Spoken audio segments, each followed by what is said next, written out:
As we work to continue improving reading in middle school and high school, we're sharing how to teach vocabulary in a meaningful way.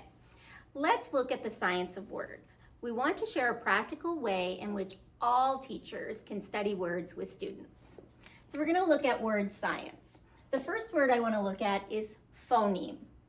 So I want to look at the two parts to this word first. So I want to look at, well, phone or fawn, and then eme. What does the phone, the fawn in this mean? And that means sound. What does the eme in this word mean? It means little bit or small part. And so if we break this word with students, we would mean little bit of sound. That's what phoneme would mean. And by definition, a phoneme is the smallest part of sound. All right. So with these two word parts, we could take a word, let's take a word like patient, and let's hear the sounds in that word. Patient. P, A, sh, n, t. Patient. So we hear 1, 2, 3, 4, 5, 6. We hear 6 sounds in the word patient. Now, grapheme, let's look at that word the same way. We have graph, which means to write, or write, and eme, which means little bit.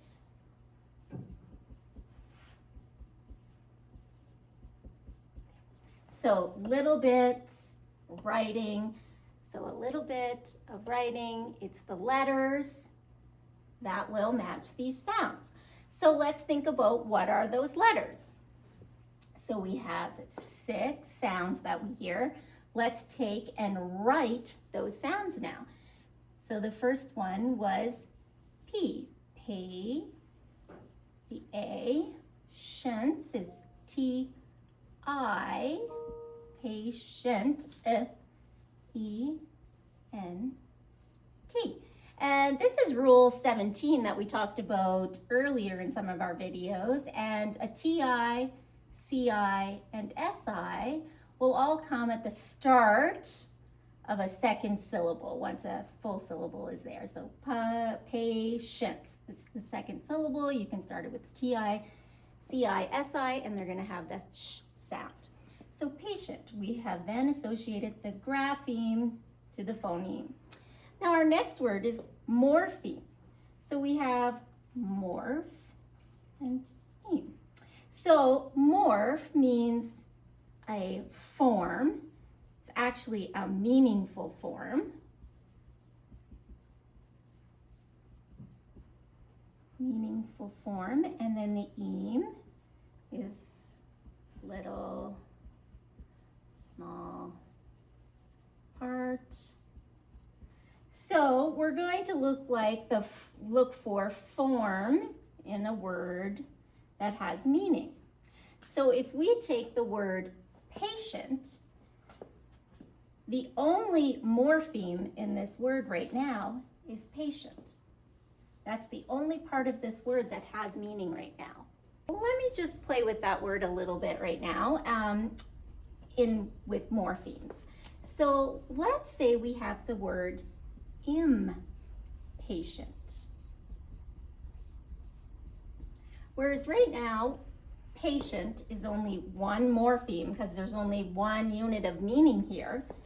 Here, on this word, we're going to have 2 morphemes because we have 2 units with meaning.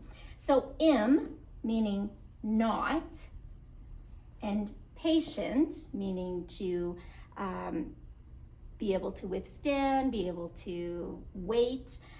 So not able to wait, not able to withstand would be impatient. So if you don't know what the word patient means, at least you could know the meaning here with im.